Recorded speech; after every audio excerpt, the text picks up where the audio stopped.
کی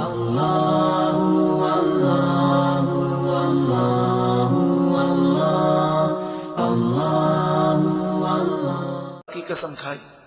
ارشاد فرمایا کذالک، اسی طرح یبین اللہ لکم، اللہ تمہیں واضح بیان فرماتا ہے آیات ہی، اپنی آیتیں، لعلکم تشکرون، تاکہ تم شکر کرو اور اللہ کی فرمانبرداری کرو. یا ایھا الذین آمنوا، اے ایمان والو، انما الخمر والمیسر والانصاب والازلام، خمر شراب، میسر جوا، انصاب بت، ازلام قسمت کا حال معلوم کرنے کے لیے فال نکالنا، رجس من عمل الشیطان، شیطانی عمل کی گندگی ہے. فاجتنبوہ، پس تم اس سے بچو، لعلکم تفلحون، تاکہ تم فلاح پا جاؤ. یہ آیت کریمہ جب نازل ہوئی اور منادی نے مدینہ منورہ میں اس آیت کریمہ کی تلاوت کی تو اس وقت شراب حلال تھی. مسلمانوں میں سے کوئی شراب پی رہا تھا، کسی کے ہاتھ میں پیالہ تھا، کوئی شراب انڈیل رہا تھا، کسی نے پیالے کو منہ پہ لگایا تھا، کسی کے منہ میں شراب کا گھونٹ تھا، کوئی شراب بنا رہا تھا، کوئی شراب کے مٹکے میں شراب ڈال رہا تھا. اور مدینہ منورہ میں نبی اکرم صلی اللہ علیہ وآلہ وسلم نے ایک صحابی سے فرمایا کہ یہ آیت مدینے میں گلی گلی جا کر بلند آواز سے تلاوت کرو اور لوگوں کو بتاؤ یہ حکم آیا ہے. پھر کیا ہوا، مزید آیات سماعت کر لیں اور پھر صحابہ کرام اور مسلمانوں کے جذبات دیکھیں. انما یرید الشیطان ان یوقع بینکم العداوۃ والبغضاء فی الخمر والمیسر، شیطان یہ چاہتا ہے کہ شراب اور جوے کے ذریعے تمہارے درمیان عداوت، دشمنی اور بغض کو رکھ دے، نفرت کو پیدا کر دے. وَيَصُدَّكُمْ عَنْ ذِكْرِ اللَّهِ، شراب اور جوے کے ذریعے شیطان تمہیں اللہ کے ذکر سے روکنا چاہتا ہے. وَعَنِ الصَّلَاةِ، اور تمہیں نماز سے روکنا چاہتا ہے.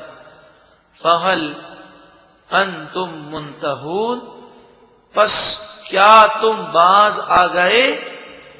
یہاں تک منادی آیت کو پڑھتا اور مسلمانوں کے جذبات یہ تھے کہ وہ گھروں سے باہر آ گئے، شراب کے مٹکے توڑ دیے گئے، جس کے ہاتھ میں پیالہ تھا اس نے پیالہ پھینک دیا، یہاں تک کہ جس کے منہ میں شراب کا گھونٹ تھا اس نے اندر داخل کرنے کے بجائے باہر اگل دیا. اور مدینہ منورہ میں شراب کی نہریں جاری ہو گئیں اور مسلمان اللہ کے خوف سے لرزتے ہوئے گھروں سے باہر نکل گئے اور ہر ایک کی زبان پر یہی تھا، اے اللہ ہم باز آ گئے، اے اللہ ہم باز آ گئے. تو یہ ایمانی جذبہ تھا کہ وہ قرآن سنتے تھے، عمل کرتے تھے. اب یہاں صحابہ کرام نے، مسلمانوں نے یہ نہیں کہا کہ صدیوں سے شراب ہمارے خاندانوں میں رائج ہے، ہم بچپن سے شراب پیتے آئے ہیں، یکدم یہ نشہ کیسے چھوٹے گا. بس وہ دن آخری دن تھا، اس کے بعد انہوں نے کبھی شراب نہ پی اور مدینے میں شراب کا وجود ہی ختم ہو گیا. یہ جذبہ تھا جس سے مسلمانوں کو عروج پر پہنچایا. کاش یہ جذبہ ہم میں بھی پیدا ہو جائے کہ جب ہم قرآن پاک کا حکم سنیں تو فوراً دل میں نیت کر لیں کہ بس قرآن پاک کا یہ حکم سن لیا، آج کے بعد میں یہ گناہ نہیں کروں گا. اس میں جوے کا بھی ذکر ہے، بتوں کا ذکر ہے، اور ان آیات میں قسمت کا حال معلوم کرنے کے لیے فال نکالنے کو حرام قرار دیا گیا. اس کی تفصیل تو ہم پہلے سن چکے، صرف جوے کے متعلق سماعت کر لیجئے کہ جوے کی تعریف کیا ہے. جوے کی تعریف علماء نے ڈیفینیشن احادیث طیبہ کی روشنی میں یہ بیان کی کہ مال کو اس طرح لگا دینا کہ اس میں نقصان کا یقینی پہلو ہو، نفع کا امکان ہو لیکن نقصان کا یقینی پہلو ہو. اس کی مثال یہ ہے کہ کسی نے 25 روپے کی ٹکٹ خریدی، اب دیکھیں یہ 25 روپے تو یقیناً ضائع ہوں گے، انعام ملے یا نہ ملے یہ 25 روپے واپس نہیں ملیں گے۔ ہاں اگر انعام نکل گیا اور 1,00,000 روپے کا انعام نکلا ہے، جو بھی انعام نکلا تو وہ انعام ملے گا۔ تو یہ جوا ہے کہ اس نے 25 روپے اس نیت سے لگائے کہ یہ تو یقینی طور پہ ضائع ہوں گے، ہو سکتا ہے اس پر جو انعام ہے 1,00,000 روپے وہ مجھے مل جائے یا نہ بھی ملے، تو یہ جوا ہے اور یہ حرام ہے۔ آج افسوس کا مقام یہ ہے کہ اسلامی حکومت کہلانے والی حکومت جوئے کی اسکیموں کا اعلان کرتی رہتی ہے۔ ہمارے ملک میں جوا بھی عام ہے اور سود بھی عام ہے، اور جس قوم میں جوا اور سود عام ہو وہ کبھی کامیاب نہیں ہوتی۔ اسی طرح ایک جوئے کی قسم ہے، موبائل میں میسج آتا ہے اور کمپنی کی طرف سے ہوتا ہے کہ یہ میسج اگر آپ اس نمبر پہ میسج کریں گے تو آپ کا نمبر قرآن اندازی میں اگر نکل گیا تو اتنا انعام ملے گا، ورنہ یہ میسج کرنا آپ کا ضائع ہو جائے گا۔ اب یہ میسج میں صرف 2 روپے خرچ ہوتے ہوں گے یا 1 روپیہ خرچ ہوتا ہے، لیکن یہ بھی جوا ہے، یہ 1 روپیہ تو یقیناً ضائع ہو گیا، اس کا کوئی مقصد نہیں ہے، اور اگر انعام نکل گیا تو وہ انعام ملے گا ورنہ نہیں ملے گا۔ تو چاہے 4 آنے ہو چاہے 1 روپیہ ہو، جوئے میں استعمال کرنا یہ تباہی اور بربادی ہے۔ اس طرح اور بھی جوئے کی کئی اقسام ہیں۔ اللہ تعالیٰ مسلمانوں کو حرام ذرائع سے محفوظ فرمائے۔ وَأَطِيعُوا اللَّهَ وَأَطِيعُوا الرَّسُولَ، اللہ کی اطاعت کرو اور رسول کی اطاعت کرو۔ وَاحْذَرُوا، اور گناہوں سے بچو۔ فَإِن تَوَلَّيْتُمْ، پھر اگر تم نے نافرمانی کی، فَاعْلَمُوا، تو خوب جان لو، انما علی رسولنا البلاغ المبین، ہمارے رسول صلی اللہ علیہ وسلم پر تو صرف واضح پہنچا دینا ہے۔ آپ نے پہنچا دیا، اب جو عمل نہ کرے گا وہ اپنا نقصان کرے گا۔ لیس علی الذین آمنوا وعملوا الصالحات جناح فیما طعموا۔ مسلمانوں کے ذہن میں یہ سوال ہوا کہ پہلے ہم شراب پیتے رہے تو کیا وہ پچھلے زمانے میں جو شراب پی ہے اس پر ہماری پکڑ ہوگی؟ اس پر آیت کریمہ نازل ہوئی کہ جب شراب کا پینا حرام نہ تھا اور تم نے پیا تو تمہیں کوئی گناہ نہیں ہوا، ہاں اب حرام ہو گیا، اب کوئی پیے گا تو اب گناہگار ہوگا۔ مومنوں پر، وہ مومن جنہوں نے اچھے اعمال کیے ان پر کوئی گناہ نہیں۔ فیما طعموا، حرمت والی آیت کے نازل ہونے سے پہلے جو انہوں نے کھایا اور پیا ان پر کوئی گناہ نہیں۔ اذا متقوا، جبکہ وہ متقی ہوں، وآمنوا، اور وہ ایمان لائے، وعملوا الصالحات، اور اچھے عمل کریں، ثم اتقوا، پھر وہ متقی ہوں، وآمنوا، اور وہ ایمان لائیں، ثم اتقوا، پھر وہ متقی ہوں، واحسنوا، اور نیکی کرنے والے ہوں، واللہ یحب المحسنین، اور اللہ نیکی کرنے والوں کو پسند فرماتا ہے۔ خلاصہ کلام یہی ہے کہ جب تک شریعت نے کسی چیز کو حرام قرار نہیں دیا تھا تو اس زمانے کے مسلمانوں سے جو معاملات سرزد ہوئے وہ معاف ہیں، لیکن جب قرآن پاک نے حرام قرار دے دیا اب اس معاملے میں ملوث ہونا یہ گناہ اور جہنم میں لے جانے والے کام ہے۔ یا ایھا الذین آمنوا، اے ایمان والو، لَيَبْلُوَنَّكُمُ اللَّهُ بِشَيْءٍ، اللہ تعالیٰ ضرور بضرور تمہارا امتحان لے گا، بِشَيْءٍ مِّنَ الصَّيْدِ، شکار کے ذریعے، تَنَالُهُ أَيْدِيكُمْ وَرِمَاحُكُمْ، تمہارے ہاتھ اس شکار تک پہنچ رہے ہوں گے اور تمہارے نیزے بھی اس شکار تک پہنچ رہے ہوں گے، لیکن تمہیں شکار کرنا حرام ہوگا۔ تو ایسا ہوا سن 6 ہجری، صحابہ کرام عمرے کا احرام باندھ کر نکلے، 1400 صحابہ کرام حدیبیہ کے مقام پر پہنچے تو کافروں نے راستہ روک دیا اور آگے جانے نہ دیا اور عمرہ نہ کرنے دیا۔ تو اس وقت معاملہ یہ تھا کہ مسلمانوں کو شدید بھوک لگی ہے اور کھانے پینے کے لیے اور کوئی ذرائع نہیں ہے، اور احرام کی حالت میں شکار کرنا حرام ہوتا ہے، تو شکار ان کے گھوڑوں پر گرنے لگے ان کے نیزوں پر گرنے لگے. یہاں تک کہ عالم یہ تھا کہ شکاری پرندے یعنی جن کا ہم شکار کرتے ہیں تو وہ اس طرح قریب آ گئے کہ صحابہ کرام اس کو آرام سے اٹھا کر پکڑ سکتے ہیں.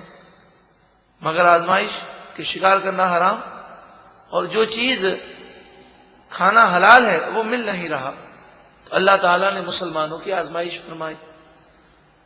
لِيَعْلَمَ اللَّهُ مَن يَخَافُهُ بِالْغَيْبِ، تاکہ اللہ تعالیٰ ظاہر فرمائے لوگوں کو کہ کون اللہ سے بن دیکھے ڈرتا ہے. مسلمانوں نے اپنے ہاتھوں کو شکار کی طرف نہ بڑھایا اور شکار نہ کیا، بھوک کو برداشت کیا، بھوک کو برداشت کرتے رہے. ہمارے لیے اس واقعے میں درس ہے کہ انسان کی آزمائش ہوتی ہے، حلال ڈھونڈنے سے نہیں ملتا اور حرام پاؤں میں آتا ہے. اس وقت بندہ اگر حرام کو ٹھکرا دے اور حلال کو اختیار کر لے، کچھ دنوں کی تکلیف برداشت کر لے اور حرام میں مبتلا نہ ہو، تو اللہ تعالیٰ اسے غیب سے روزی کے اسباب مہیا فرما دیتا ہے. جتنی روزی لکھی ہے وہ ضرور ملے گی، اس سے پہلے موت نہیں آئے گی. مگر کچھ وقفے کے لیے آزمائش ہو جاتی ہے اور اکثر لوگ اس آزمائش میں ناکام ہو جاتے ہیں اور پھر وہ تھوڑا عرصہ تو برداشت کرتے ہیں، پھر کہتے ہیں کیا کریں مجبوری ہے، تو وہ حرام نوکری پہ بھی لگ جاتے ہیں اور حرام کاموں میں ملوث ہو جاتے ہیں. اور حقیقت یہ ہے کہ جتنے ڈاکو ہیں، کبھی ڈاکوؤں کے قریب جا کر ان کا انٹرویو لیجئے تو ان میں سے کئی ایسے کہیں گے کہ ہم نے حلال روزی کے لیے تلاش کی، جب کچھ نہ ملا تو مجبوری میں ڈاکوؤں کے ساتھ ہو گئے. تو شریعت میں ایسی مجبوری قابل قبول نہیں ہے. یہ آزمائش ہے. انسان کو چاہیے کہ ان آزمائش کی گھڑیوں میں وہ یہ نیت کرے کہ میں بھوکا رہوں کوئی بات نہیں، میں پیاسا رہوں کوئی بات نہیں، میں اپنے بچوں کو دنیاوی آسائش نہ کرا سکوں کوئی بات نہیں، لیکن میں کبھی بھی حرام کی طرف نہیں جاؤں گا. اللہ تعالی مسلمانوں کو بھروسہ عطا فرمائے اور حرام سے اور ناجائز کاموں سے محفوظ فرمائے. فَمَنِ اعْتَدَى بَعْدَ ذَلِكَ، بس جو کوئی اس کے بعد زیادتی کرے اور حرام میں ملوث ہو جائے، فَلَهُ عَذَابٌ أَلِيمٌ، بس اس کے لیے دردناک عذاب ہے. یا ایھا الذین آمنوا، اے ایمان والو، لا تقتلوا الصید وانتم حرم، جب تم احرام کی حالت میں ہو تو شکار نہ کرو. ومن قتلہ منکم متعمدا، اور جو تم میں سے حالت احرام میں جان بوجھ کر شکار کر لے، فجزاء مثل ما قتل من النعم، تو اس کی سزا یہ ہے کہ جس جانور کو اس نے شکار میں قتل کیا اس جانور کی قیمت وہ کفارے میں ادا کرے. میں ایک مثال سے آپ کو سمجھاتا ہوں کہ کوئی شخص عمرے کے لیے گیا، اب جگہ جگہ کبوتر اسے نظر آتے ہیں. احرام کی حالت میں کبوتر کا شکار کرنا یہ حرام ہے. بالفرض سمجھانے کے لیے عرض کرتا ہوں کہ کسی کو طبیب نے کہا کہ کبوتر کا خون جو ہے تو اپنے ہاتھ پر ملے گا تو تیرے ہاتھ میں جو کمزوری ہے دور ہو جائے گی. اس کو وہیں پر وہ چیز یاد آ گئی. اس نے کہا بہت زیادہ کبوتر ہیں، ایک کبوتر پکڑا اور اسے ذبح کر دیا. احرام کی حالت میں اگر کیا تو اب اسے اس کبوتر کا کفارہ ادا کرنا ہوگا. اب وہ وہاں پہ معلوم کرے گا کہ اس کبوتر کی قیمت کیا ہے. جب وہاں کے لوگ اسے بتائیں گے بھئی یہ کبوتر 10 ریال کا ہے کہ 100 ریال کا ہے کہ 1000 ریال کا ہے، جو بھی اس کی قیمت ہو اس قیمت کو اسے صدقہ کرنا ہوگا. یہ ایک مثال سمجھائی. اس زمانے میں ہرن ہوتے تھے، چاروں طرف جنگلات ہوتے تھے، لوگ احرام کی حالت میں ہوتے، تو انہیں منع کیا گیا کہ احرام کی حالت میں تم جب محرم بن گئے تو تم سے تمام شکاری جانوروں کو امن ہونا چاہیے. تم نہ ہرن کا شکار کر سکتے ہو، نہ نیل گائے کا شکار کر سکتے ہو، نہ خرگوش کا شکار کر سکتے ہو. ہاں، جو شکاری جانور نہیں ہیں یعنی جن کا شکار نہیں کیا جاتا، گائے ہے، بیل ہے، اسی طرح مرغی ہے، اسی طرح بطخ ہے، اسی طرح بکری ہے، دمبا ہے، تو ان جانوروں کو احرام کی حالت میں پکڑنا اور انہیں ذبح کرنا یہ جائز ہے۔ لیکن جو جانور عموماً شکار کیے جاتے ہیں ویسے ہاتھ میں نہیں آتے، اور کبوتر بھی اس میں داخل ہے، چڑیا بھی اس میں داخل ہے، کہ اس کا پھر کفارہ بھی دینا ہوگا اور توبہ بھی کرنی ہوگی۔ اس کا فیصلہ قیمت کا کون کرے گا؟ یحکم بہ ذوی عدل منکم، تم میں سے دو انصاف کرنے والے سمجھدار فیصلہ کر کے بتائیں گے کہ اس کی قیمت یہ ہے۔ ہم اپنے طور پر کبوتر کی یا چڑیا کی قیمت کا تعین کر لیں تو ہمیں اجازت نہیں ہے۔ جو اس کی قیمت کے بارے میں معلومات رکھتے ہیں اور نیک شخص ہیں وہ بتائیں گے کہ اس کی احتیاطاً یہ قیمت بنتی ہے، آپ اتنا کفارہ ادا کریں۔ اب سوال یہ ہے کہ اس رقم کو وہ کس طرح خرچ کرے، تو فرمایا ہدیم بالغ الکعبۃ۔ ایک صورت تو یہ ہے کہ وہ حرم شریف میں اس رقم کی قربانی کر دے۔ اگر اس سے بکری یا دمبا یا بھیڑ آ جاتا ہو تو اس رقم سے حرم شریف میں ہی دم ادا کر دے اور اسے ذبح کر دے۔ او کفارۃ طعام مساکین، اور اگر یہ کیفیت ہو کہ اس کی رقم ایک بکری سے کم بن رہی ہے تو پھر وہ یہ کرے کہ غریبوں میں اس رقم کو اس طرح تقسیم کرے کہ ہر ایک کے ہاتھ میں اتنی رقم آئے جو صدقہ فطر کی رقم ہوتی ہے۔ مکہ مدینے میں صدقہ فطر کی رقم تقریباً 3.5 ریال 4 ریال ہوتی ہے، اور پاکستان میں صدقہ فطر کی رقم تقریباً 40 روپے 45 روپے بنتی ہے۔ تو جو بھی رقم ہو اگر وہ وہاں پر ادا کرے گا تو وہاں کے حساب سے دے گا، یہاں پر ادا کرے گا تو یہاں کے حساب سے دے گا۔ مطلب یہ کہ مثال کے طور پر 400 روپے بنے تو 40 روپے 10 مسکینوں میں تقسیم کر دے، 800 روپے بنے تو 40 روپے وہ 20 مسکینوں میں تقسیم کر دے۔ تو یہ جو تقسیم ہوگی اس رقم کی تقسیم اس طرح ہوگی کہ کم از کم ایک غریب کو صدقہ فطر کی رقم سے کم نہ ملے، زیادہ مل جائے تو کوئی حرج نہیں۔ مسئلہ پھر ذہن میں رہے، احرام کی حالت میں اس نے شکار کر لیا تو اس شکار کی قیمت کا تعین وہاں کے 2 نیک لوگ کریں گے، اور پھر وہ قیمت اگر بکری کی قیمت تک پہنچتی ہے تو افضل یہ ہے کہ وہ وہاں پر دم دے دے حرم شریف میں بکری کا، اور اگر وہ دم دینا نہیں چاہتا یا قیمت اس سے کم ہے تو وہ اس رقم کو غریبوں میں تقسیم کر دے۔ وہاں بھی کر سکتا ہے، یہاں آ کر بھی کر سکتا ہے۔ جب غریبوں میں تقسیم کرے گا تو کم از کم ہر غریب کو صدقہ فطر کی رقم ملنی چاہیے، اس سے زیادہ مل جائے تو کوئی حرج نہیں، اس سے کم نہ ہو، اور کسی کی یہ بھی طاقت نہیں۔ پھر وہ کیا کرے؟ او عدل ذالک الصیام، تو وہ اس کے بدلے میں روزے رکھے۔ اب روزے کتنے رکھنے ہوں گے تو یہ دیکھا جائے گا، مثلا 400 روپے خرگوش کی قیمت بنی تو 400 روپے میں 10 مسکینوں کو 40 روپے دے سکتے ہیں، تو اس سے 10 روزے رکھنے ہوں گے۔ اور اگر اس کی قیمت 800 روپے بنی تو اسے 20 روزے رکھنے ہوں گے، اگر اس کی قیمت 1200 روپے بنی تو اسے 30 روزے رکھنے ہوں گے۔ اس طرح جو قیمت بنے وہ صدقہ فطر کی رقم سے تقسیم کیا جائے، فی زمانہ 40-45 روپے سے تقسیم کریں، اور پھر دیکھ لیں کہ یہ کتنے آدمیوں میں تقسیم ہو سکتی ہے۔ اب وہ اتنی رقم تو نہیں رکھتا تو اس کے بدلے میں اتنے روزے رکھ لے۔ لِيَذُوقَ وَبَالَ أَمْرِهِ، اپنے گناہ کا وبال وہ چکھیں، اس لیے یہ حکم دیا گیا تاکہ آئندہ کوئی یہ گناہ نہ کرے۔ عفا اللہ عما سلف، یہ آیت نازل ہونے سے پہلے جو کچھ تم سے ہو گیا اس کا کفارہ نہیں دینا ہوگا، اللہ نے معاف فرمایا۔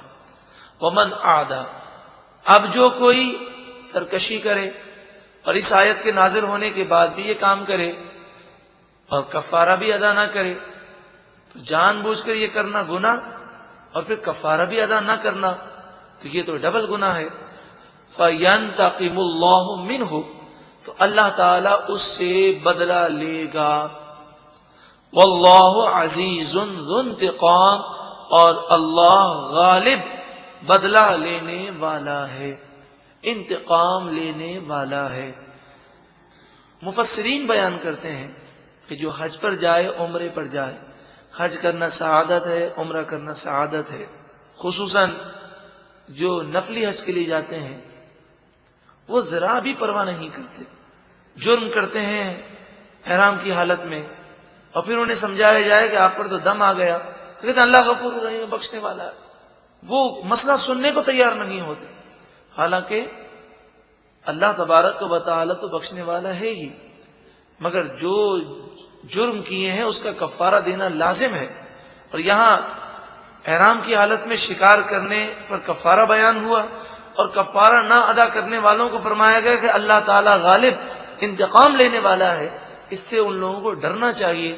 اگر آپ نے حج کیا، عمرہ کیا اور کوئی جرم ہو گیا ہو، آپ کو جرم بھی یاد ہو اور کفارہ ادا نہ کیا ہو تو ابھی کفارہ ادا کرنے کی کوئی صورت کریں۔ یہ یاد رکھیں کہ اگر کفارہ دم کی صورت میں ہے تو قربانی یہاں پر نہیں ہو سکتی، وہ دم آپ کو حرم شریف میں ہی ادا کرنا ہوگا، یا تو خود جا کے ادا کریں یا پھر وہاں کوئی آپ کا رشتہ دار جانے والا ہو تو اس کے ہاتھ رقم بھجوا دیں، یا اگر رشتہ دار وہیں رہتا ہے تو اسے فون پر کہہ دیں کہ بھئی اتنے دم آپ ہماری طرف سے ادا کر دیں۔ احل لکم صید البحر، حلال کیا گیا تمہارے لیے دریا کا شکار، یعنی مچھلی کا شکار کرنا احرام کی حالت میں بھی جائز ہے، وہ طعامہ اور مچھلی کا کھانا بھی جائز ہے، متاعا لکم یہ مچھلیاں، یہ دریائی شکار تمہارے لیے سامان ہے، وللسیاحۃ اور مسافروں کے لیے گزر بسر کرنے کا ایک بہترین ذریعہ ہے۔ مچھلی کے متعلق یہ سماعت کر لیجئے کہ مچھلی وہ جانور ہے کہ حدیث پاک میں اسے ذبح سے مستثنیٰ قرار دیا گیا، تو مچھلی کو ذبح کرنا کوئی ضروری نہیں ہوتا، صرف مچھلی کا شکار ضروری ہے۔ مچھلی جال میں پکڑ لی، اب پانی سے باہر نکال لیا اور وہ مچھلی مر گئی تو وہ حلال ہے۔ ہاں، کوئی مچھلی دریا میں سمندر میں طبعی موت مر جائے، بغیر شکار کیے ہوئے خود بخود مر جائے تو ایسی مچھلی کو کھانا حرام ہے۔ اس کی پہچان یہ ہوتی ہے کہ جب مچھلی طبعی موت مر جاتی ہے تو وہ الٹا ہو کر تیرنا شروع کر دیتی ہے۔ ایسی مچھلی جسے نظر آئے اسے اس کا کھانا حرام ہے۔ ہاں، جس مچھلی کو شکار کیا، اب چاہے وہ پانی سے باہر آ کر تڑپ تڑپ کے مر گئی یا اسے ذبح کر دیا گیا، تو دونوں صورتوں میں وہ حلال ہے۔ نبی اکرم صلی اللہ علیہ وآلہ وسلم نے ارشاد فرمایا مچھلی بغیر ذبح کے تمہارے لیے حلال کی گئی۔ ارشاد فرمایا وَحُرِّمَ عَلَيْكُمْ صَيْدُ الْبَرِّ مَا دُمْتُمْ حُرُمًا، جب تک تم حالت احرام میں ہو تو تم پر خشکی کا شکار کرنا حرام ہے۔ وَاتَّقُوا اللَّهَ الَّذِي إِلَيْهِ تُحْشَرُونَ، اور اس اللہ سے ڈرو جس کی طرف تم لوٹائے جاؤ گے۔ جو چیز حرام کہی گئی اسے حرام سمجھو، اس کی پابندی کرو اور اللہ سے ڈرو کہ ایک نہ ایک دن تمہیں مر کر اس کی بارگاہ میں جانا ہے۔ جعل اللہ الکعبۃ البیت الحرام قیاما للناس، اللہ تعالیٰ نے خانہ کعبہ کو جو بیت الحرام ہے، عزت اور احترام والا گھر ہے، اسے اللہ تعالیٰ نے لوگوں کے لیے برکت والا بنایا، قیام کی جگہ بنایا۔ والشہر الحرام، اور حرمت والے مہینوں کی عزت اللہ نے بیان فرمائی، انہیں عظمت عطا فرمائی۔ ذی قعدہ، ذی الحجہ، محرم اور رجب، یہ 4 مہینے شہر حرام کہلاتے ہیں۔ ذی قعدہ، ذی الحجہ، محرم اور رجب۔ والہدیہ، اور قربانی کے جانور۔ والقلائد، اور وہ حج کے جانور کہ جن کے گلوں میں ہار پہنایا جاتا، اور حاجی جب حج کے لیے جاتے تو اپنے ساتھ لے کر جاتے۔ فی زمانہ تو ایسی صورتحال نہیں ہوتی، پہلے ایسا ہوتا تھا، تو ان جانوروں کا احترام کرنا لازمی ہے۔ اسی لیے کہا گیا کہ قربانی کے جانور کو اچھے سے اچھا کھلایا جائے اور اس کا خیال رکھا جائے، اور ایسا نہ ہو کہ ہم قربانی کا جانور لا کر اس سے بے پرواہی کریں، اگر وہ بھوکا رہا یا اسے پانی نہ پیش کر سکے تو سخت گناہ ہوگا۔ اعلیٰ حضرت امام اہل سنت فرماتے ہیں کہ جب جانور کسی کے پاس موجود ہو تو دن میں 70 مرتبہ اس کے پاس کھانا پیش کرے۔ کتنی دفعہ؟ 70 مرتبہ۔ یہ اعلیٰ حضرت فاضل بریلوی علیہ رحمہ نے سمجھانے کے لیے عرض کیا، یعنی دیکھیں یہ انسان نہیں، یہ جانور ہے۔ آپ نے پانی پیش کیا، اس نے نہیں پیا، آپ نے کھانا پیش کیا، اس نے نہیں کھایا، ہو سکتا ہے 2 منٹ کے بعد اس کو پانی کی طلب ہو، چونکہ یہ جانور ہے، انسان کی طرح اس میں شعور نہیں ہے۔ تو ہم نے تو یہ سمجھا کہ ہم نے پانی پیش کیا، کھانا پیش کیا، اس نے نہیں کھایا، اب 2 گھنٹے تک ہم تو بیٹھے ہوئے ہیں اور وہ پانی کے لیے تڑپ رہا ہے۔ تو اس لیے جانور کو لے لینا یہ آسان ہے، اور اس کے حقوق ادا کرنا یہ ایک بڑا مشکل امر ہے۔ تو قربانی کے جانور کی خدمت کرنا بہت بڑی سعادت ہے، لیکن اگر ہم نے آج تک ایسی کوتاہی کی ہے اور قربانی کے جانور کو اپنے بچوں کے سپرد کر کے ہم بے پرواہ ہو گئے ہیں، تو اللہ تعالیٰ کی بارگاہ میں ہم توبہ کرتے ہیں، اللہ تعالیٰ ہمیں معاف فرمائے اور آئندہ نیت کریں۔ اسی طرح جو لوگ مچھلیاں پالتے ہیں یا جانور پالتے ہیں، تو اول تو یہ ہے کہ نہ پالے تو اچھا ہے، اور اگر پالتے ہیں تو پھر لازمی یہ ہے کہ ہر وقت ان کے پاس کھانا اور پانی کا انتظام ہو، تاکہ جب بھی انہیں بھوک لگے یا انہیں پیاس لگے تو وہ جانور بد دعا نہ دے۔ ذالک لتعلموا، یہ اس لیے تاکہ تم سمجھو، جانو، ان اللہ یعلم ما فی السماوات وما فی الارض، بے شک اللہ تعالیٰ خوب جانتا ہے جو کچھ آسمانوں میں ہے اور جو کچھ زمین میں ہے۔ وَأَنَّ اللَّهَ بِكُلِّ شَيْءٍ عَلِيمٌ، اور بے شک اللہ تعالیٰ ہر چیز کو جاننے والا ہے۔ جب اللہ تعالیٰ سب چیزوں کو جاننے والا ہے تو ہماری عقل محدود ہے، اللہ کا حکم ہی صحیح ہے۔ حکم ہمیں مشکل لگے کہ آسان لگے، ہمیں اللہ ہی کے حکم پر عمل کرنا چاہیے۔ اعلموا، تم خوب جان لو، ان اللہ شدید العقاب، بے شک اللہ تعالی شدید عذاب دینے والا ہے۔ وان اللہ غفور الرحیم، اور بے شک اللہ تعالی بخشنے والا مہربان ہے۔ تو عذاب سے خوف بھی ہو اور رحمت کی امید بھی ہو۔ فی زمانہ مسلمانوں میں رحمت کی امید تو ہے، لیکن وہ اللہ کے عذاب سے ڈرتے نہیں ہیں۔ تو دونوں چیزوں کو اس آیت میں بیان کیا گیا۔ ما علی الرسول الا البلاغ، رسول اللہ صلی اللہ علیہ وسلم پر تو صرف پہنچا دینا ہے، آپ نے پیغام پہنچا دیا۔ اب جو عمل نہیں کرتا وہ اپنا خود نقصان کرتا ہے۔ واللہ یعلم ما تبدون وما تکتمون، اور اللہ خوب جانتا ہے جو تم ظاہر کرتے ہو اور جو تم چھپاتے ہو۔ قل، اے محبوب آپ فرمائیے، لا یستوی الخبیث والطیب، ناپاک اور پاک برابر نہیں ہوتے۔ خبیث سے مراد ناپاک، طیب سے مراد پاک۔ اب پاک اور ناپاک میں تمام چیزیں داخل ہیں۔ ہر حرام چیز وہ ناپاک ہے، حرام سے بچنا ہے۔ ہر حلال چیز پاک ہے۔ اسی طرح جو مومن ہے، جس کا عقیدہ درست ہے، وہ طیب ہے، اور جو کافر ہے، منافق ہے، یہود و نصارہ ہے، تو وہ خبیث ہے، ناپاک ہے۔ تو یہ دونوں چیزیں برابر نہیں ہو سکتی۔ آگے ارشاد فرمایا وَلَوْ أَعْجَبَكَ كَثْرَةُ الْخَبِيثِ، انسان یہ غور کرتا ہے کہ چاروں طرف گناہ ہو رہے ہیں، چاروں طرف حرام کی ریل پیل ہے، چاروں طرف کفار کی اکثریت ہے۔ اگر دیکھا جائے تو 85% تقریباً دنیا کی آبادی میں 85% کافر ہے، تو اکثریت کافروں کی ہے۔ اور مسلمانوں میں جو ہیں ان میں سے اکثریت بے نمازیوں کی ہے، اکثریت گناہ گاروں کی ہے۔ تو چاروں طرف گناہوں کی ریل پیل نظر آ رہی ہے، حرام قدموں میں آ رہا ہے، تو انسان پھر بھی پسند صرف اور صرف طیب ہی کو کرے۔ ارشاد فرمایا وَلَوْ أَعْجَبَكَ كَثْرَةُ الْخَبِيثِ، اگرچہ ناپاک اور خبیث کی کثرت تمہیں تعجب میں ڈالے، پھر بھی تمہیں پسند کرنا ہے طیب کو، اور طیب بننے کی کوشش کرنی ہے اور طیب کو حاصل کرنے کی کوشش کرنی ہے۔ فَاتَّقُوا اللَّهَ، بس اللہ سے ڈرو، یا اولی الالباب، اے عقل مندو، لعلکم تفلحون، تاکہ تم فلاح پا جاؤ۔ یا ایھا الذین آمنوا، اے ایمان والوں، لا تسألوا عن اشیاء ان تبد لکم تسؤکم، ایسی چیزوں کے بارے میں سوال نہ کرو کہ اگر وہ تمہارے سامنے ظاہر کر دی جائیں تو تمہیں برا لگے۔ نبی اکرم صلی اللہ علیہ وآلہ وسلم کی خدمت میں مسلمان آ کر بسا اوقات فضول سوال کر لیتے ہیں۔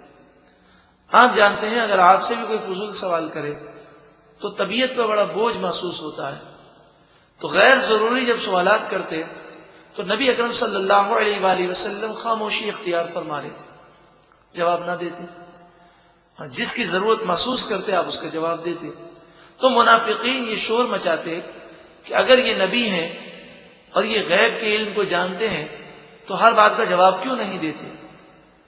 تو نبی اکرم صلی اللہ علیہ وآلہ وسلم کی خاموشی کسی حکمت کے تحت ہوتی۔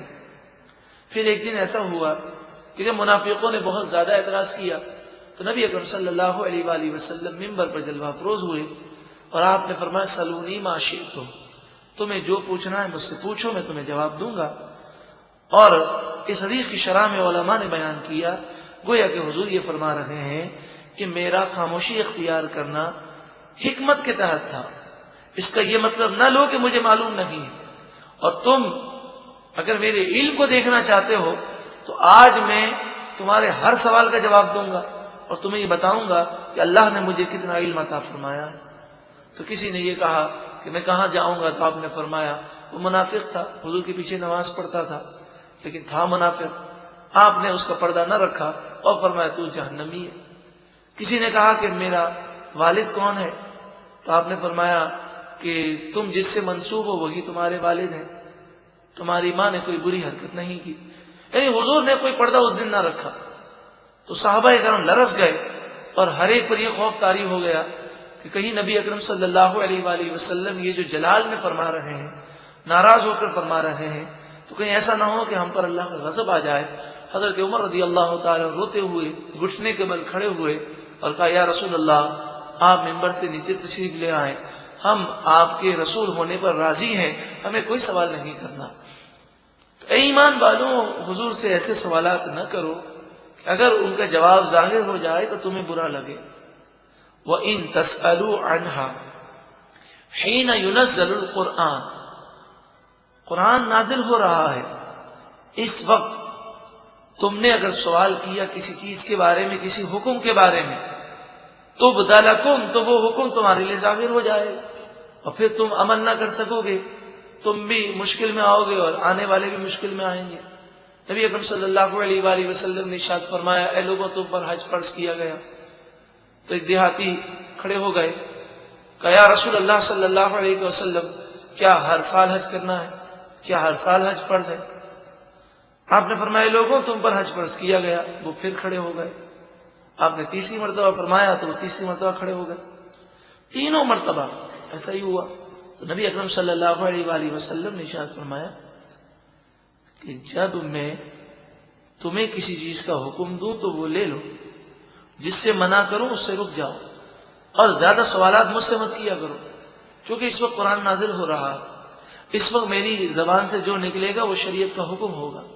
آپ نے فرمایا اگر میں تمہارے سوال میں نعم میری زبان سے نکل جاتا تو ہر صاحب استطاعت پر ہر سال حج کرنا فرض ہو جاتا، میں ہاں کہہ دیتا تو ہر سال فرض ہو جاتا اور تم ہر سال حج نہ کر سکتے۔ اے ایمان والوں، جب قرآن نازل ہو رہا ہے، احکام کے بارے میں سوال کرو گے تو کئی چیزیں تم پر ظاہر کر دی جائیں گی۔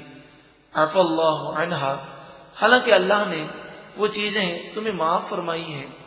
واللہ غفور حلیم، اور اللہ بخشنے والا، حلم والا ہے۔ قد سألها قوم من قبلکم، تم سے پہلے بھی ایک قوم نے کئی سوالات کیے، جیسے حضرت موسیٰ علیہ السلام کی قوم، پھر وہ ان احکام پر عمل نہ کر سکے۔ ثم اصبحوا بها کافرین، پھر وہ ان کا انکار کر کے کافر ہو گئے۔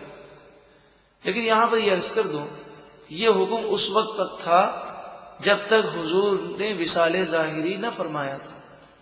اب چونکہ شریعت مکمل ہو گئی تو اب مفتی سے، عالم سے جتنے بھی سوال کریں گے وہ جواب میں شریعت ہی بیان کرے گا، سوال کرنے سے شریعت کا حکم چینج نہیں ہوگا۔ تو اس لیے ان لوگوں کو سمجھ جانا چاہیے کہ جو عالم سے مسئلہ اس لیے نہیں پوچھتے، وہ سمجھتے ہیں پوچھ لیں گے تو عمل کرنا ضروری ہو جائے گا۔ ایسا نہیں ہے۔ طلب العلم فریضۃ علی کل مسلم، علم حاصل کریں یا نہ کریں، ہر صورت میں علم حاصل کرنا فرض ہے۔ اور اگر عمل نہ کیا اور علم بھی نہیں تو دو گناہ ہیں، ایک تو نہ سیکھنے کا گناہ ہے، علم حاصل نہ کرنے کا گناہ ہے، اور دوسرا گناہ عمل نہ کرنے کا ہے۔ اور جب کسی بات کا علم ہوتا ہے تو امید ہوتی ہے کہ انسان کبھی نہ کبھی عمل کر لے گا۔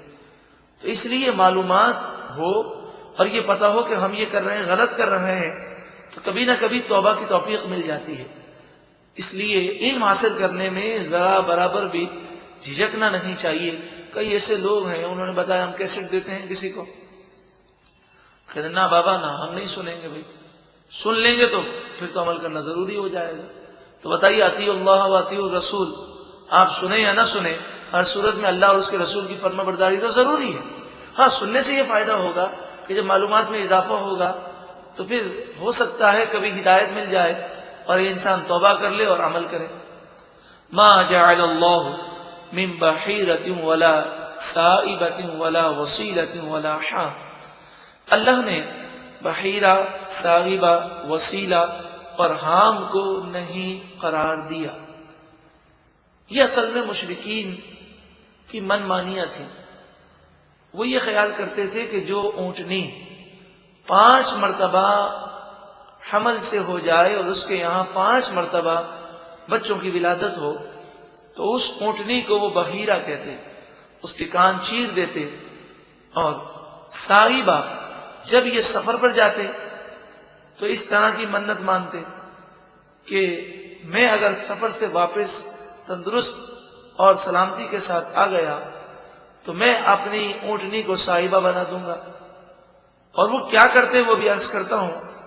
بحیرہ آپ سمجھ گئے، سائبہ سمجھ گئے، اب وسیلہ، وسیلہ کیا ہوتا ہے کہ یہ سواد سے ہے۔ اس کی معنی وہ یہ لیتے کہ جب بکری 7 مرتبہ حمل سے ہو جاتی اور اس کے یہاں 7 مرتبہ بچوں کی ولادت ہو جاتی، اب 7ویں مرتبہ جو بچہ پیدا ہوتا اگر وہ نر ہوتا تو اسے مرد کھاتے، عورتوں کو کھانے کی اجازت نہ ہوتی۔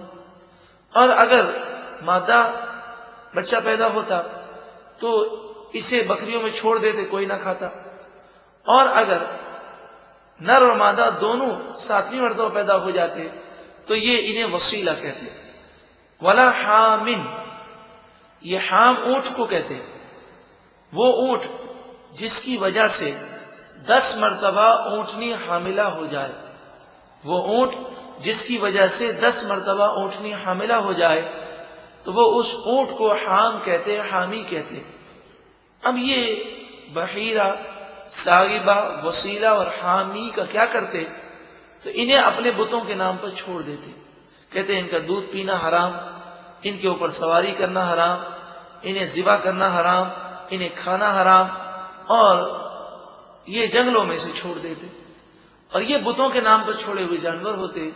قرآن مجید فقان حمید نے اس کی مذمت فرمائی اور فرمائی بحیرہ، سائبہ، وسیلہ اور حامن، یہ نام انہوں نے خود بنائے ہیں، اللہ نے کوئی مقرر نہیں کیا، یہ ان کے آباء و اجداد نے من گھڑت باتیں اپنی طرف سے سوچی ہیں۔ وَلَٰكِنَّ الَّذِينَ كَفَرُوا، ہاں لیکن کافر لوگ، یفترون علی اللہ الکذب، وہ اللہ پر جھوٹ باندھتے ہیں، وَأَكْثَرُهُمْ لَا يَعْقِلُونَ، اور اکثر ان میں سے عقل نہیں رکھتے۔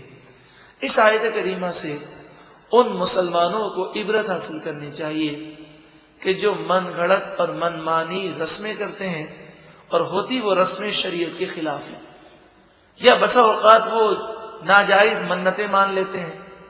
آپ نے دیکھا ہوگا بعض لڑکے جب بڑے ہوتے ہیں تب بھی ان کے کان میں زیور ہوتا ہے اور اسے وہ کہتے ہیں کہ یہ تو منت کا ہے، جب اس کی شادی ہوتی تو اس کو اتارتے ہیں، حالانکہ مرد کے لیے زیور پہننا یہ حرام ہے۔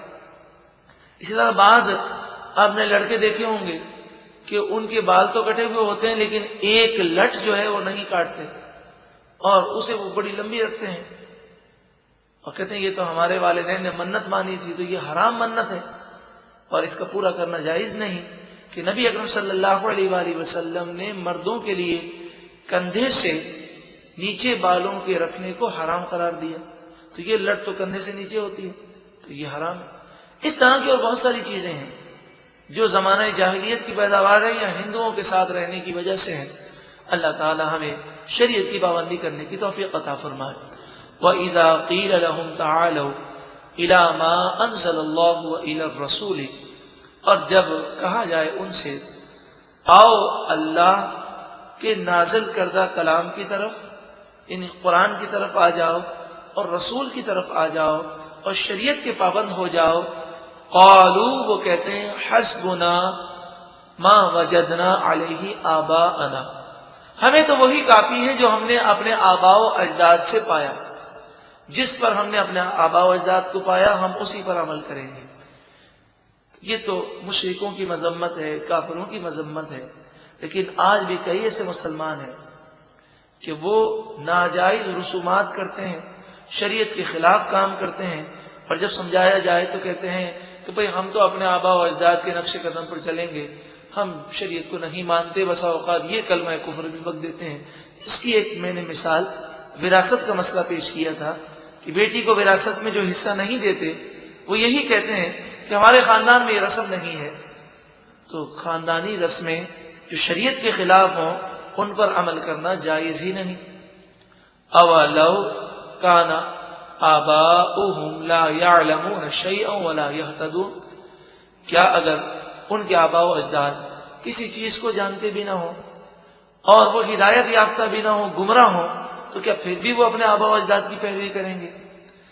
یا ایھا الذین آمنوا علیکم انفسکم، اے ایمان والوں تم پر اپنی فکر کرنا لازمی ہے، یعنی دوسرے کی اصلاح کرو مگر اپنی اصلاح سے غافل نہ ہو، کیونکہ دوسرے کا گناہ اتنا نقصان نہیں پہنچائے گا جتنا ہمارا اپنا گناہ ہمیں نقصان پہنچائے گا۔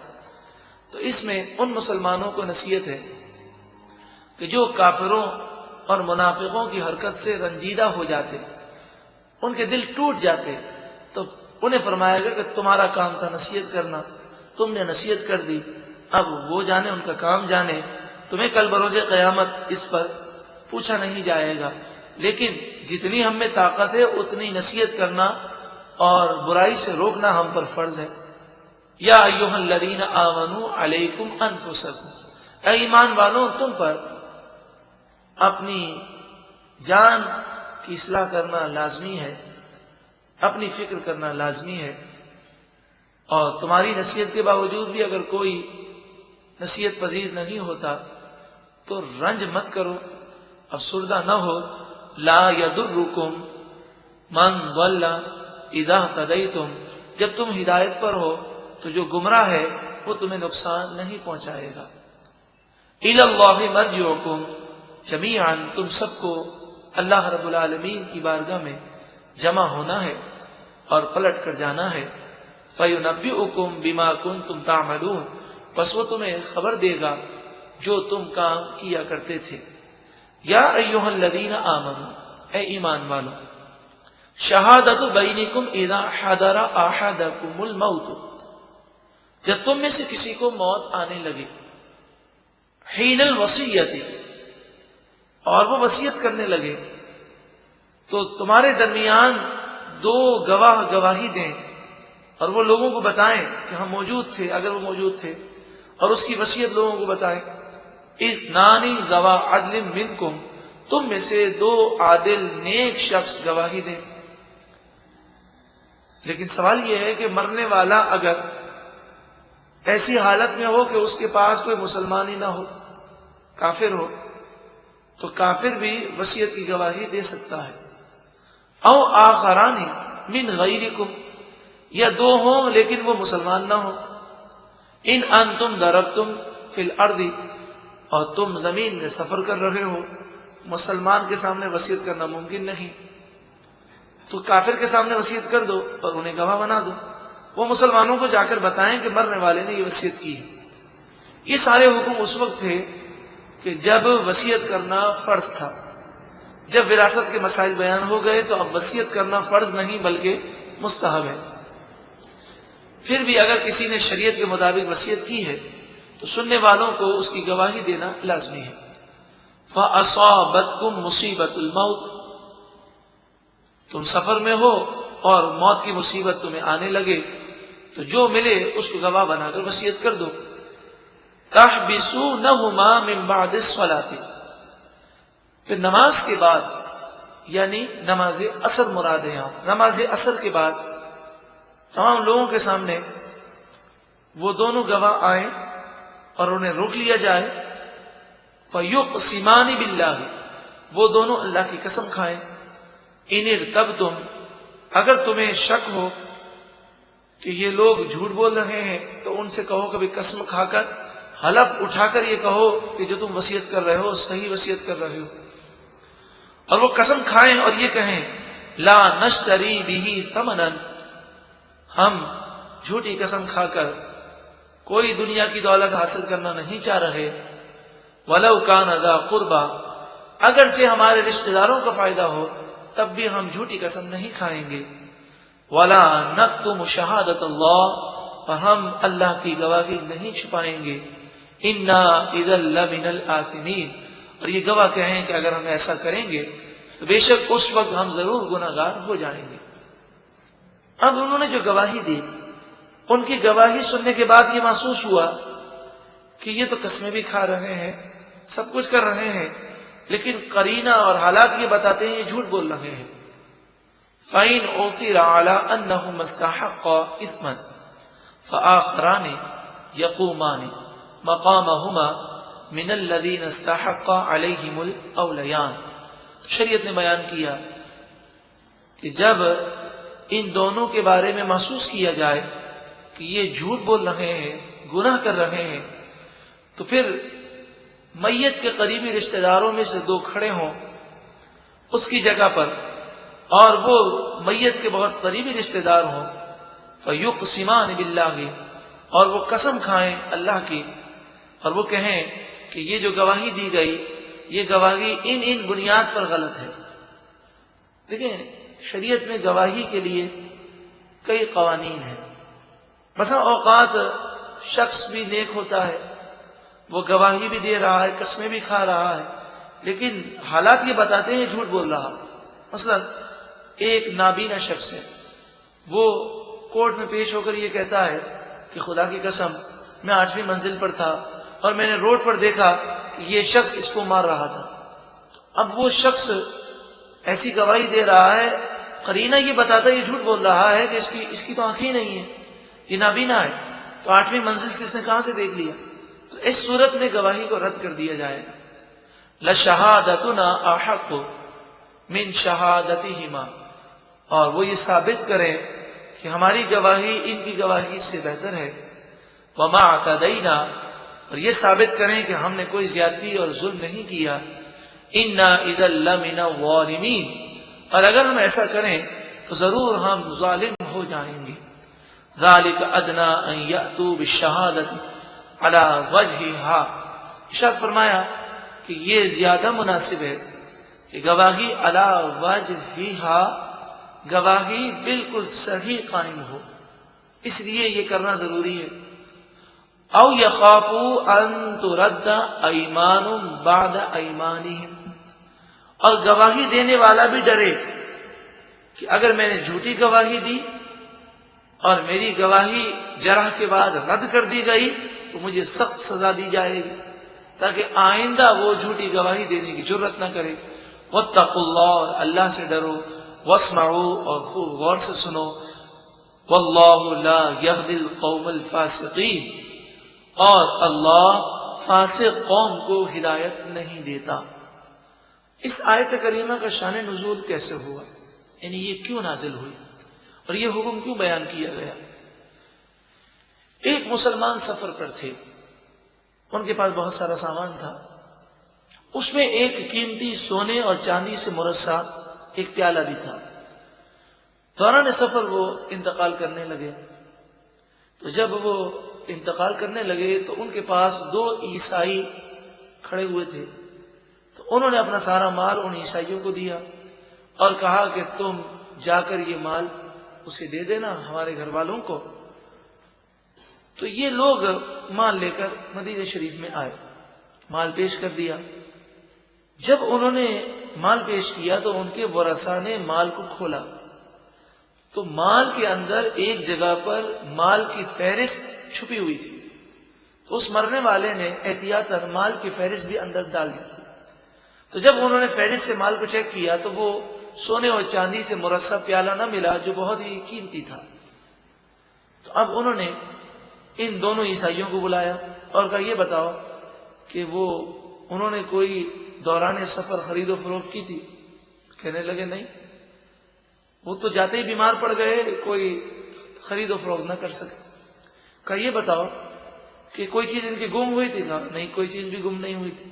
کہا یہ بتاؤ کہ یہ جب بیمار پڑے تھے تو علاج وغیرہ انہوں نے کہاں سے کیا؟ تو کہا علاج کی نوبت ہی نہیں آئی، فوراً مر گئے۔ تو انہوں نے کہا یہ بتاؤ کہ وہ پیالہ کہاں گیا؟ چونکہ تمہاری باتوں سے یہ ثابت ہو گیا کہ یہ پیالہ بھی ان کا تھا اور یہ پیالہ نہیں ہے۔ تو انہوں نے کہا نہیں، وہ پیالہ ہمارے پاس نہیں ہے۔ تو عصر کی نماز کے بعد مسجد نبوی شریف کے باہر یہ آئے اور لوگوں کے سامنے ان کو کھڑا کیا گیا اور انہوں نے جھوٹی گواہی دی یہ پیالہ اس میں نہیں تھا اور وصیت کرنے والے نے یہی سامان ہمیں دیا ہے۔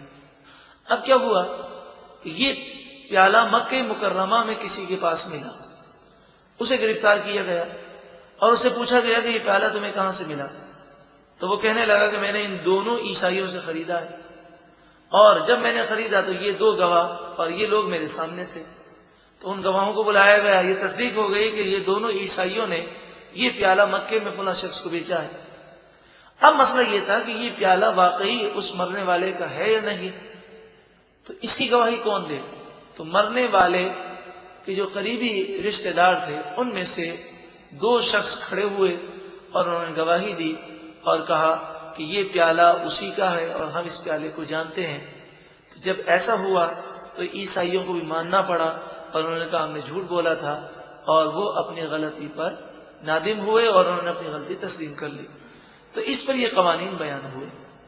اللہ تبارک و تعالی کی بارگاہ میں دعا ہے کہ اللہ تعالی ہمیں قرآن مجید فقان حمید کی نور سے منور فرمائے اور جو باتیں ہم سنتے ہیں اس پر عمل کا جذبہ عطا فرمائے۔ یوم یجمع اللہ الرسول، قیامت کے دن اللہ تعالی تمام رسولوں کو جمع فرمائے گا۔ فَيَقُولُ مَاذَا أُجِبْتُمْ، پھر اللہ تعالی رسولوں سے فرمائے گا تمہیں لوگوں نے کیا جواب دیا؟ اللہ رب العالمین خوب جانتا ہے، اور یہ سوال اس وجہ سے نہیں، نعوذ باللہ من ذالک، کہ لا علمی ہے، بلکہ کافروں کے لیے حجت کو قائم کرنا ہے۔ اللہ تعالی انبیاء رسولوں سے فرمائے گا ماذا اجبتم، تمہیں لوگوں نے کیا جواب دیا جب تم نے انہیں اسلام کا پیغام دیا، نیکی کی دعوت دی، تو سامنے سے تمہیں کیا جواب ملا؟ قالوا لا علم لنا، وہ کہیں گے ہمارے پاس کوئی علم نہیں۔ اس سے مراد یہ نہیں کہ انبیاء علیہم السلام کو معلوم نہ ہوگا کہ قوموں نے کیا جواب دیا، ایسا ہو بھی نہیں سکتا کہ قوموں نے جو جوابات دیے تھے وہ انبیاء اور رسولوں کے سامنے کہے تھے۔ یہاں لا علم لنا سے مراد یہ ہے اے پروردگار حقیقی علم تو تجھے ہی ہے، تو خوب جاننے والا ہے۔ انک انت علام الغیوب، بے شک تو ہی تمام پوشیدہ باتوں کو خوب جاننے والا ہے۔ اذ قال اللہ یا عیسی ابن مریم، یاد کرو جب اللہ تعالی کل بروز قیامت فرمائے گا اے عیسیٰ ابن مریم اذکر نعمتی علیک، آپ میری نعمت یاد کیجئے جو میں نے آپ پر فرمائی، وعلی والدتک، اور جو نعمتیں آپ کی ماں آپ کی والدہ حضرت مریم پر میں نے عطا فرمائی ان نعمتوں کو یاد کیجیے. اذ ایدتک بروح القدس، کل بروز قیامت اللہ تعالی حضرت عیسیٰ علیہ السلام کے مقام اور مرتبے کو اللہ رب العالمین بیان فرمائے گا. اذ ایدتک بروح القدس، جب میں نے آپ کی مدد جبریل امین کے ذریعے فرمائی.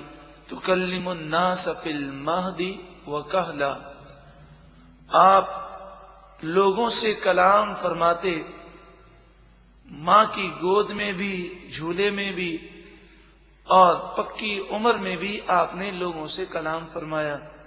حضرت عیسیٰ علیہ السلام 33 سال کی عمر میں آسمان کی طرف بلند ہوئے، پھر واپس آئیں گے اور آپ اپنی بقیہ عمر کو یہاں گزاریں گے. تقریباً ایک روایت کے مطابق 40 سال پھر دنیا میں رہیں گے.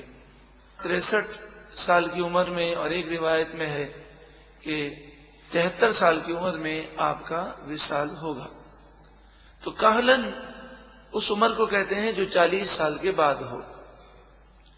وَإِذْ عَلَّمْتُكَ الْكِتَابَ وَالْحِكْمَةَ وَالتَّوْرَاةَ وَالْإِنْجِيلَ، اور یاد کرو جب میں نے اے عیسیٰ آپ کو سکھایا کتاب اور حکمت، توریت اور انجیل.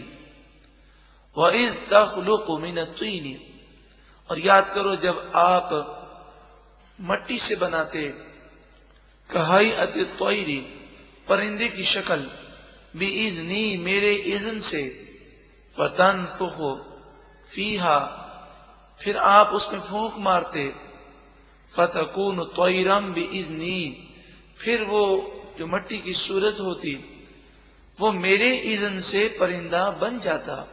وَتُبْرِئُ الْأَکْمَحَ، اور آپ مادرزاد اندھوں کو شفا دیتے.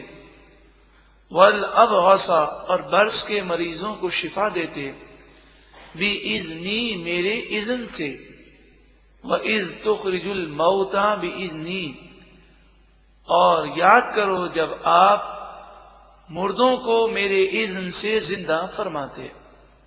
عیسائیوں کے سامنے کل بروز قیامت عیسیٰ علیہ السلام سے اللہ تعالیٰ یہ ارشاد فرمائے گا، اور عیسیٰ علیہ السلام تصدیق فرمائیں گے.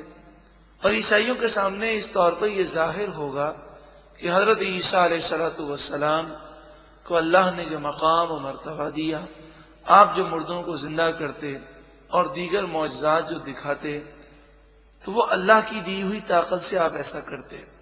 آپ خدا نہیں تھے، آپ خدا کے بیٹے نہیں ہیں، بلکہ آپ اللہ کے مقبول بندے ہیں، اور اللہ تعالیٰ جسے چاہتا ہے طاقت و قوت عطا فرماتا ہے، لیکن یہ اللہ کے اذن کے ساتھ ہے.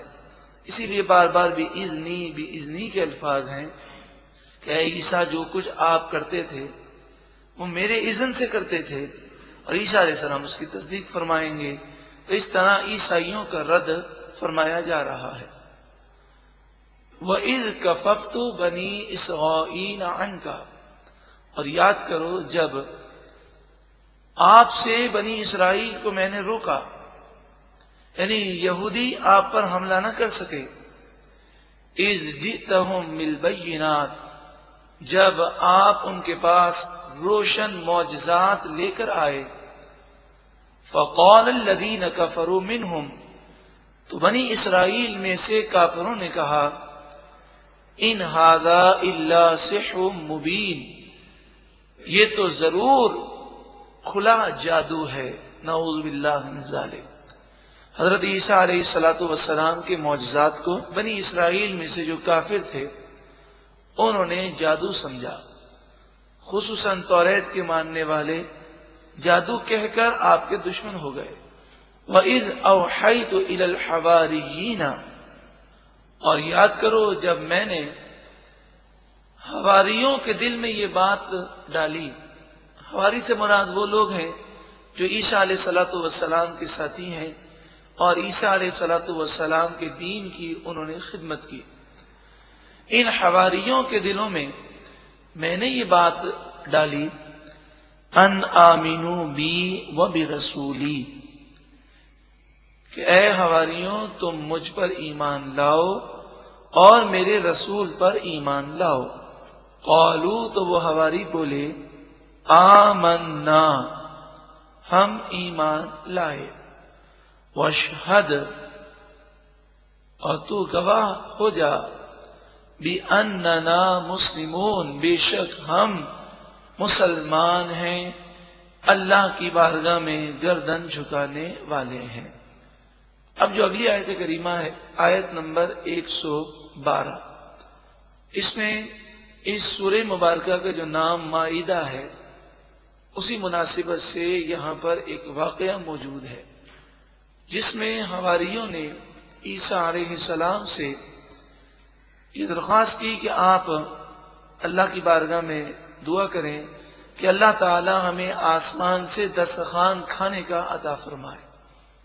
اذ قال الحواریون یاد کرو جب حواریوں نے کہا یا عیسیٰ بن مریم اے عیسیٰ بن مریم هل یستطیع ربک کیا آپ کا رب یہ کرم فرمائے گا ان ينزل علینا مائدۃ من السماء کہ وہ ہم پر آسمان سے کھانے کا دسترخوان نازل فرمائے. گویا کہ انہوں نے ایک نشانی کو طلب کیا اور نشانی طلب کرنے کی دو وجہ ہوتی ہیں. ایک وجہ تو یہ ہوتی ہے کہ بندہ نشانی اس لیے طلب کرتا ہے کہ اسے بھروسہ نہ ہو اس کا ایمان کمزور ہو اور دوسری وجہ یہ ہوتی ہے کہ وہ ایمان والا تو ہوتا ہے مگر جب ایسے واقعات ہوتے ہیں تو اور ایمان میں مضبوطی پیدا ہو جاتی ہے.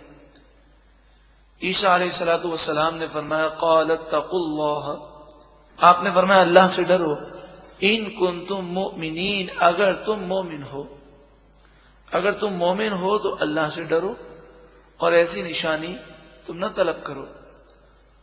قالوا حواری بولے نرید ان نأکل منہا ہم یہ چاہتے ہیں کہ ہم آسمانی کھانے کو کھائیں ہمارا مقصد برکتیں حاصل کرنا ہے. وَتَطْمَئِنَّ قُلُوبُنَا اور ہمارا یہ بھی مقصد ہے کہ ہمارے دل مزید مطمئن ہو جائیں اور ہمارا ایمان مزید مضبوط ہو جائے. وَنَعْلَمَ أَنْ قَدْ صَدَقْتَنَا آپ نے جو باتیں کہیں وہ سچی کہیں اس پر ہمارا ایمان اور مضبوط ہو جائے اور ہم خوب جان لیں کہ آپ نے جو کہا وہ ہمیں سچ ہی کہا. ایمان کی مضبوطی کے لیے مانگ رہے ہیں. وَنَكُونَ عَلَيْهَا مِنَ الشَّاهِدِينَ اور ہم اس پر گواہی دینے والے ہو جائیں تاکہ لوگوں کو بتا سکیں کہ آپ کے ایسے ایسے معجزات ہیں اور جو نشانی طلب کی جائے وہ نشانی آپ اللہ کی عطا سے عطا فرما دیتے ہیں. عیسیٰ علیہ السلام نے سب سے فرمایا روزہ رکھو اور پھر آپ نے بھی روزہ رکھا. اس کے بعد آپ اللہ کی جناب میں عبادت میں مشغول ہوئے اور جو دعا کی اسے قرآن مجید فرقان حمید نے اس طرح بیان کیا. قال عیسیٰ ابن مریم اللہم عیسیٰ ابن مریم علیہ السلام نے عرض کی اے اللہ ربنا اے ہمارے رب انزل علینا مائدۃ من السماء ہم پر آسمان سے ایک کھانے کا دسترخوان نازل فرما. یہ دسترخوان کا نزول تیری بہت بڑی نعمت ہوگی تیرا کرم ہوگا اور جس دن اللہ کی نعمت نازل ہو وہ دن تو خوشی کا دن ہوتا ہے اور اس کی یادگار منانا اور جب بھی وہ دن آئے تو اس یاد میں شکرانہ ادا کرنا یہ باعث سعادت ہے. تو آپ نے فرمایا اے پروردگار ہم پر آسمان سے دسترخوان کو نازل فرما تکون لنا عیدا لاولنا وآخرنا آسمان سے دسترخوان کا نازل ہونا ہمارے اول اور ہمارے آخر، اگلوں پچھلوں کے لیے عید کا دن ہوگا، وہ یادگار ہوگا ہمارے لیے۔ وَآیَةً مِّنْکَ، اور تیری طرف سے کھلی نشانی ہوگی۔ وَارْزُقْنَا، اور تو ہمیں روزی دے۔ وَأَنْتَ خَيْرُ الرَّازِقِينَ، اور تو ہی سب سے بہتر روزی دینے والا ہے۔ یہاں مفسرین فرماتے ہیں کہ تکون لنا عیدا لاولنا وآخرنا سے حضرت عیسیٰ علیہ الصلوۃ والسلام ایک نظریہ دے رہے ہیں۔ وہ نظریہ یہ ہے کہ بندے کو چاہیے کہ وہ اللہ کی نعمتوں کو یاد کرے، اور جب بھی نعمت کا ظہور ہو، خصوصاً جب نعمت عظمیٰ ملے، کوئی بڑی نعمت ملے، تو اسے اس کا شکرانہ ادا کرنا چاہیے، اور جب بھی وہ دن آئے وہ اس نعمت کو یاد کرے اور اللہ کا شکر ادا کرے۔ یقیناً رمضان المبارک میں روزے رکھے جاتے ہیں اور شب قدر میں خوب عبادتیں کی جاتی ہیں، لیکن کبھی آپ نے غور کیا یہ ہر سال رمضان کے روزے جو فرض کیے گئے اور جو شب قدر میں عبادت کی اتنی فضیلت ہے، یہ اللہ کی ایک بہت بڑی نعمت کی وجہ سے ہے۔ اِنَّا أَنزَلْنَاهُ فِي لَيْلَةِ الْقَدْرِ، یہ قرآن مجید فرقان حمید کی نعمت ہے جو رمضان المبارک میں شب قدر میں نازل ہوئی۔ تو اس نعمت کا شکرانہ ہم روزے رکھ کر، تراویح پڑھ کر، اللہ کی عبادت کر کے ادا کرتے ہیں، اور خصوصاً اس نعمت کے نزول کی وجہ سے وہ رات جو بظاہر اس کا سائز تو عام راتوں جتنا ہی ہوتا ہے، لیکن عرف عام میں اسے بڑی رات کہتے ہیں۔ بڑی رات سے مراد بڑی برکتوں والی رات۔ تو بڑی رات سے یہ مراد نہیں کہ سائز بڑا ہو جاتا ہے، بڑی برکتوں والی رات ہے۔ ایسی برکتوں والی رات ہے کہ قرآن مجید فرقان حمید نے فرمایا کہ وہ رات 1000 مہینوں کی عبادت سے بھی افضل ہے۔ تو یہ فضیلت اس رات کو ملی، رمضان کو یہ فضیلت ملی کہ تمام مہینوں میں افضل ہے، یہ ایک نعمت کی وجہ سے۔ وہ نعمت عظمیٰ ہے قرآن مجید فرقان حمید کے نزول ہونا۔ اس سے آپ قرآن پاک کی اہمیت کا اندازہ لگا لیجئے، اور اس سے یہ بھی معلوم ہوا کہ جب کوئی بڑی نعمت نازل ہو، نزول ہو اس بڑی نعمت کا، تو اس دن شکرانہ ادا کرنا وہ جائز ہے، بلکہ باعث سعادت ہے۔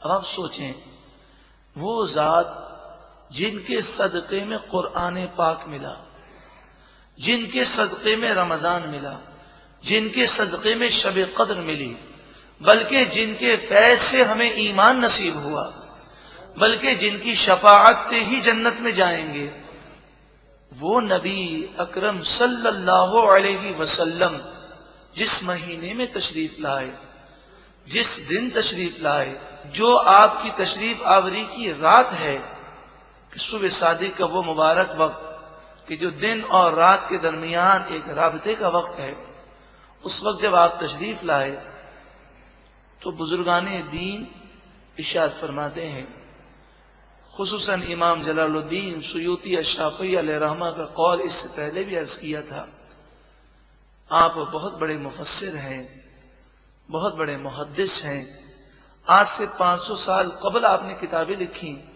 مگر آپ کی کتابیں اتنی مقبول اور معتبر ہیں کہ پورے عالم اسلام میں ایک سند کی حیثیت رکھتی ہیں۔ امام جلال الدین سیوطی الشافعی علیہ رحمہ فرماتے ہیں کہ میری تحقیق یہ ہے کہ جس رات محبوب کریم صلی اللہ علیہ وسلم تشریف لائے، وہ رات میرے نزدیک شب قدر سے بھی افضل ہے۔ یہ ان کی ریسرچ اور تحقیق پیش کر رہا ہوں، اور وہ کہتے ہیں اس کی وجہ یہ ہے کہ جس رات قرآن ملا وہ رات 1000 مہینوں سے افضل ہے، تو جس رات صاحب قرآن ہمیں نصیب ہوئے وہ رات یقیناً شب قدر سے افضل ہے۔ اس پر مزید معلومات حاصل کرنا چاہیں اور معلومات کرنی بھی چاہیے تو یہ کتاب آپ ضرور پڑھیں، عظمت قرآن اور جشن عید میلاد النبی صلی اللہ علیہ وسلم۔ لیکن اتنا عرض کر دوں کہ ربیع الاول کا مہینہ ہو یا 12 ربیع الاول کا دن ہو، تو ناچ گانا اگر بالفرض کوئی کرتا ہے یا گناہ کرتا ہے تو اس طرح وہ شکرانہ ادا نہیں کر سکتا۔ اس نعمت کا شکرانہ یہ ہے کہ ہم روزہ رکھیں، خوب خیرات کریں، خوب نمازیں پڑھیں، خوب قرآن پاک کی تلاوت کریں، ہم عزم کریں، نیت کریں کہ آج دشمنان اسلام یورپ میں جو نبی اکرم صلی اللہ علیہ وآلہ وسلم کی گستاخی جن اخباروں نے کی کہ ان اخباروں کے ایڈیٹروں کو عالمی ایوارڈ دیا گیا، نعوذ باللہ من ذالک، صحافت کا، تو جب رسول اللہ صلی اللہ علیہ وآلہ وسلم کی گستاخیاں کی جا رہی ہیں، آپ کی سنتوں سے ہمیں دور کیا جا رہا ہے، تو اس مبارک مہینے میں حضور کی سیرت، حضور کی سنتوں پر عمل کرنے کا جذبہ بیدار خود بھی کیجیے اور دوسروں کو بھی اس کی دعوت دیجیے۔ اور صرف وہی نہیں بلکہ پورے سال حضور اقدس صلی اللہ علیہ وآلہ وسلم کی تعلیمات کو عام کرنا اور حضور کا لایا ہوا نظام قرآن پاک اور احادیث طیبہ کا درس سننا اور سنانا اور اس کی دعوت عام کرنا، یہی اس نعمت کا شکرانہ ہے۔ ارشاد فرمایا، قال اللہ تعالیٰ نے فرمایا، انی منزلها علیکم، بے شک میں اس نعمت کو، اس آسمانی دسترخوان کو تم پر نازل فرما دوں گا۔ فمن یکفر بعد منکم، تم میں سے کوئی بھی اس کے بعد کفر کرے گا، فإنی اعذبہ عذابا لا اعذبہ احدا من العالمین، پس بے شک میں اسے وہ عذاب دوں گا جو عذاب میں نے سارے جہاں میں کسی کو نہیں دیا ہوگا۔ مراد یہ ہے کہ جب کوئی قوم کسی نشانی کا مطالبہ کرے اور وہ نشانی عطا کر دی جائے اور پھر وہ قوم انکار کرے اور نہ مانے تو پھر عذاب آ جاتا ہے جلد ہی۔ حضرت صالح علیہ السلام کی قوم نے اونٹنی کا سوال کیا کہ پہاڑ سے اونٹنی نکلے، تو وہ نشانی جب پوری کر دی گئی اور قوم نے پھر بھی اسلام کو قبول نہ کیا تو فوراً ان پر عذاب آ گیا۔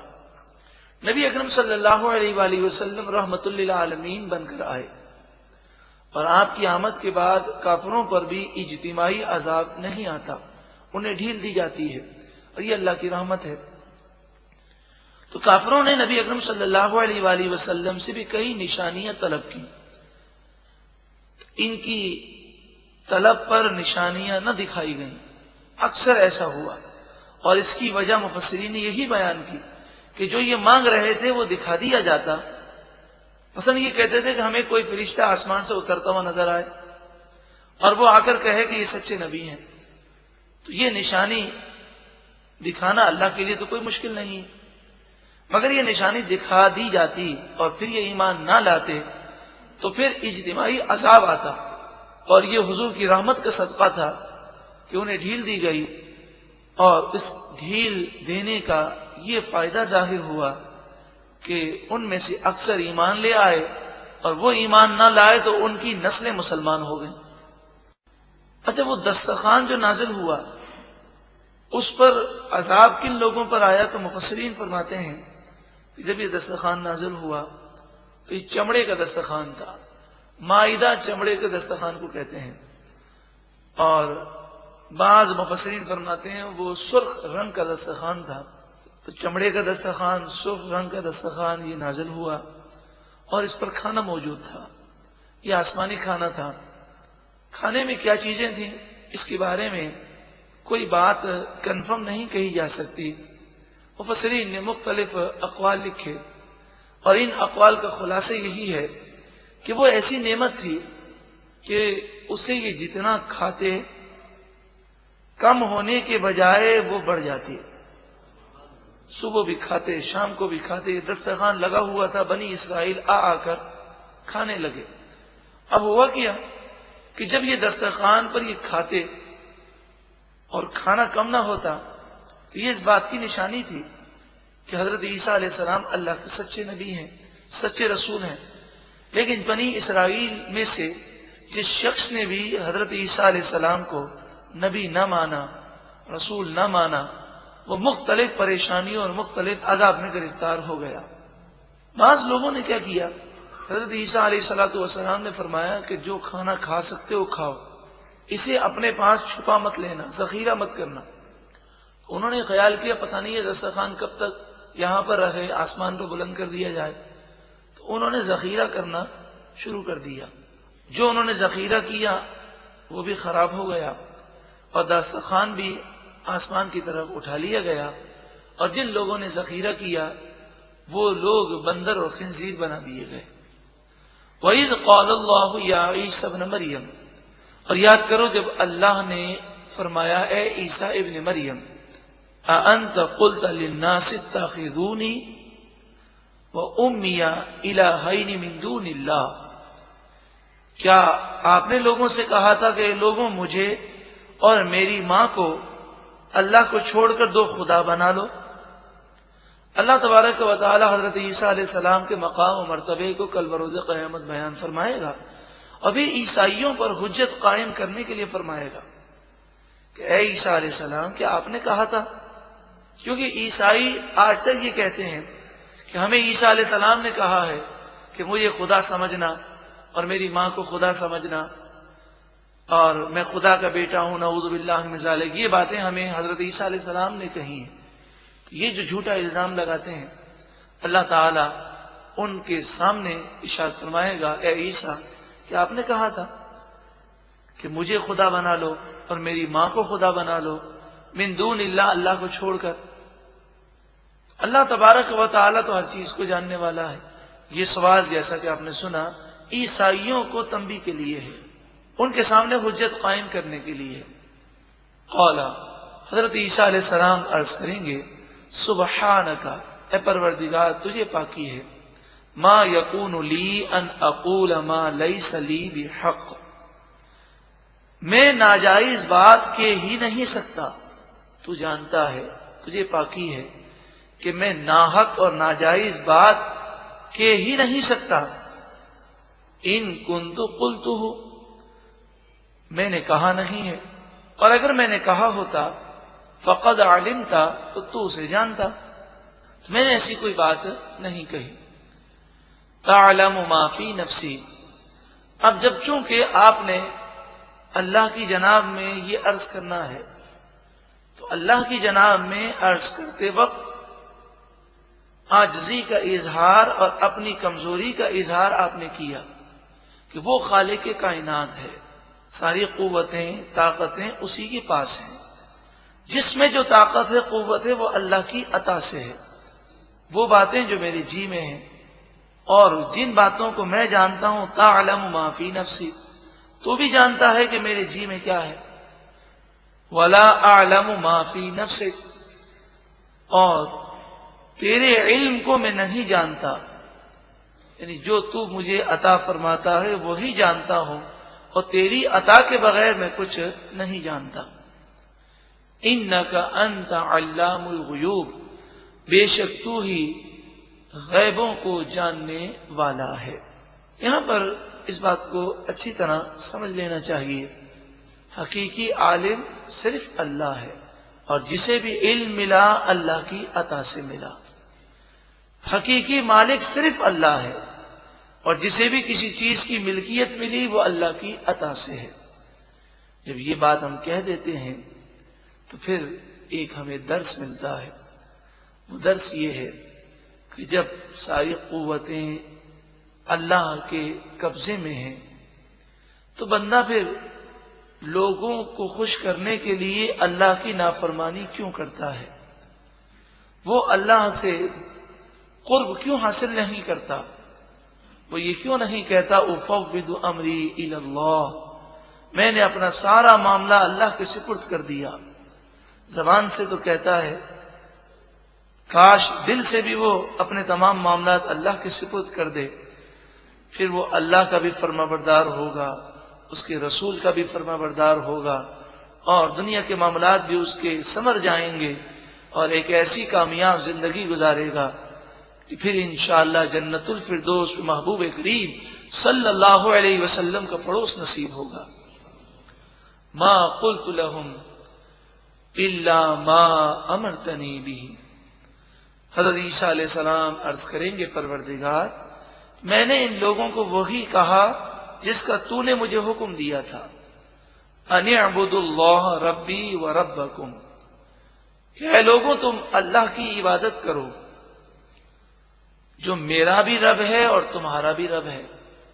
وَكُنْتُ عَلَيْهِمْ شَهِيدًا مَا دُمْتُ فِيهِمْ، جب تک میں ان کے درمیان رہا میں نے انہیں شرک سے بچایا. میں اس پر گواہ ہوں کہ جب تک میں موجود رہا میرے ماننے والوں نے شرک نہیں کیا. فَلَمَّا تَوَفَّيْتَنِي، پھر جب تو نے مجھے اٹھا لیا، كُنْتَ أَنْتَ الرَّقِيبَ عَلَيْهِمْ، تو ان لوگوں پر گواہ ہے اور تو جانتا ہے کہ یہ خود شرک میں مبتلا ہوئے. تو ہر نبی کے جانے کے بعد اس نبی کے ماننے والے گمراہی کی طرف چلے گئے اور اکثر شرک میں مبتلا ہوئے. محبوب کریم صلی اللہ علیہ وآلہ وسلم کا دین جس طرح تا قیامت قائم و دائم رہنے والا ہے، اسی طرح حضور کا یہ بھی معجزہ ہے کہ آپ کی امت حضور کے جانے کے بعد، حضور کے وصال ظاہری کے بعد صلی اللہ علیہ وسلم، اس کے بعد انہوں نے شرک نہ کیا اور نہ آئندہ کبھی شرک کرے گی. بخاری شریف کی حدیث پاک پہلے بھی عرض کی تھی، واللہ انی ما اخاف علیکم ان تشرکوا بعدی ولکن اخاف ان تتنافسوا فیہا. خدا کی قسم حضور فرماتے ہیں مجھے اس بات کا کوئی خوف نہیں کہ تم میرے بعد شرک میں مبتلا ہوگے. میری امت میرے جانے کے بعد شرک میں مبتلا نہیں ہوگی. ہاں اس بات کا خوف ہے کہ تم دنیا کی محبت میں گرفتار ہو جاؤ گے. وَأَنْتَ عَلَى كُلِّ شَيْءٍ شَهِيدٌ، اور تو ہر چیز پر گواہ ہے. ان تعذبهم فإنهم عبادك، اگر تو انہیں عذاب دے پر بے شک وہ تیرے بندے ہیں. وَإِن تَغْفِرْ لَهُمْ، اور اگر تو انہیں معاف کر دے فَإِنَّكَ أَنْتَ الْعَزِيزُ الْحَكِيمُ، بے شک تو ہی غالب حکمت والا ہے. اللہ تبارک و تعالی نے قانون ارشاد فرمایا کہ جس نے شرک کیا، جس نے کفر کیا اور اس کا خاتمہ شرک یا کفر پر ہوا، وہ ہمیشہ جہنم میں جلے گا، اور جس کا خاتمہ ایمان پر ہوا وہ چاہے کتنا بھی گناہگار ہو وہ جنت میں ضرور جائے گا، چاہے کچھ عرصہ جہنم میں جل کر جائے یا اللہ کی رحمت سے ڈائریکٹ جنت میں چلا جائے. یہ وہ آیت کریمہ ہے کہ نبی اکرم صلی اللہ علیہ وآلہ وسلم رات کو جب نماز پڑھتے تو آپ اپنی امت کو یاد کرتے ہوئے ایک موقع پر سورۃ المائدہ کی تلاوت فرما رہے تھے. راوی کہتے ہیں کہ جب آپ رات کو نماز پڑھتے ہوئے تہجد میں اس آیت پر پہنچے تو آپ اپنی امت کو یاد کر کے رونے لگے اور اس آیت کی تکرار کرتے رہے، اور اسی آیت کی تکرار کرتے کرتے کرتے صبح صادق ہو گئی، پوری رات گزر گئی. ان تعذبهم فإنهم عبادك، اپنی امت کو یاد کیا اور اللہ کی جناب میں عرض کیا، پروردگار اگر تو عذاب نازل فرمائے گا تو یہ تیرے بندے ہیں. وَإِن تَغْفِرْ لَهُمْ، اور اگر تو انہیں بخش دے گا فَإِنَّكَ أَنْتَ الْعَزِيزُ الْحَكِيمُ، بے شک تو ہی غالب حکمت والا ہے. ہمارے پیارے آقا صلی اللہ علیہ وآلہ وسلم ہماری یاد میں روئیں، پاؤں مبارک پر ورم آ جائے. بسا اوقات آپ اتنا روئیں کہ آپ کی داڑھی شریف بھی تر ہو جائے، زمین مبارک بھی تر ہو جائے، صرف امت کی یاد کر کے. اتنا اپنی امت سے آپ محبت فرماتے ہیں. اور امتیوں کا یہ عقیدہ بھی ہے کہ اللہ کے اذن سے اور اللہ کی عطا سے محبوب کریم صلی اللہ علیہ وآلہ وسلم قبر انور میں موجود رہ کر پوری کائنات کو ملاحظہ کر رہے ہیں، ہمارے اعمال کو دیکھ رہے ہیں اور ہمارے اعمال کو دیکھ بھی رہے ہیں. اور احادیث میں یہ بات موجود ہے کہ جب ہم نیکی کرتے ہیں تو حضور اقدس صلی اللہ علیہ وآلہ وسلم کو خوشی ہوتی ہے، اور جب ہم گناہ کرتے ہیں تو ہمارے محبوب رنجیدہ ہوتے ہیں. جس کا یہ عقیدہ بھی ہو اور پھر وہ گناہ کر کے اپنے پیارے محبوب کو رنجیدہ کرے، یہود و نصارہ کی کلچر و تہذیب پر چلے اور حضور کی سنتوں کو چھوڑ دے، بتائیے وہ کیسا عاشق رسول ہے. اللہ تعالی ہمیں سچا اور حقیقی عاشق رسول بنا دے۔ قال اللہ ھذا یوم ینفع الصادقین صدقہم، اللہ تعالیٰ فرمائے گا آج کا دن وہ دن ہے کہ سچوں کو ان کا سچ فائدہ دے گا اور وہ جنت میں جائیں گے۔ اللہ ہمیں بھی سچا بنا دے اور سچ کو